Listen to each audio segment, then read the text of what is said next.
that my uncle passed away and now a man has come forward claiming that my uncle owed him a large amount of money.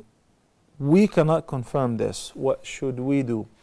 I do remember asking him whether he has any evidence that his uncle owed him that much money or not, and he said we cannot confirm this.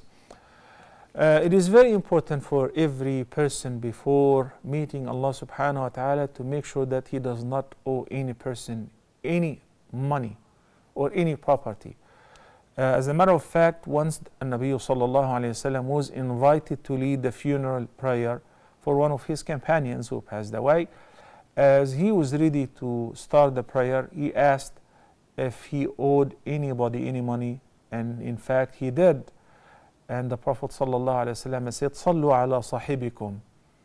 He abstained from leading the funeral prayer for this person. He said, "You go ahead and pray."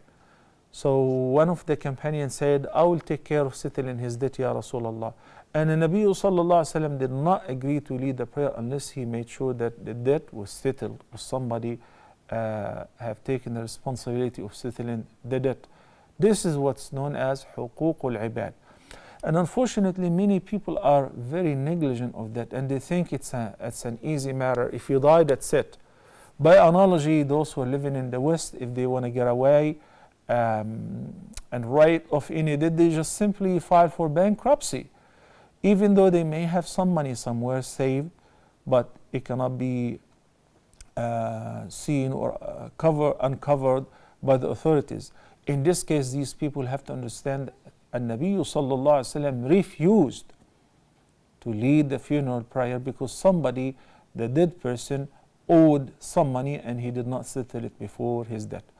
Also, it is very important to understand that the very first right before dividing the inheritance and fulfilling the wasiyah, number one is settling the debt.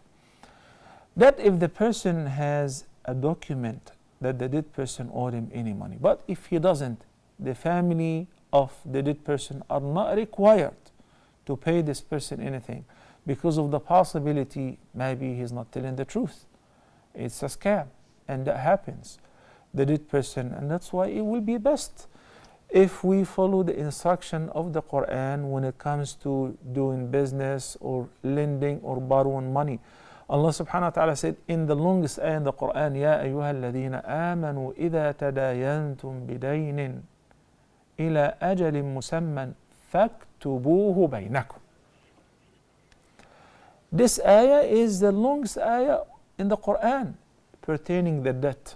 What to do when you borrow money? Write it down and have the shuhud, the witnesses. And the writer or the scriber must be an honest person. The ayah talks in details about that. I just don't have time to go through the ayah. Otherwise, this is the sunnah. We should do this, especially if the loan is a significant amount of money.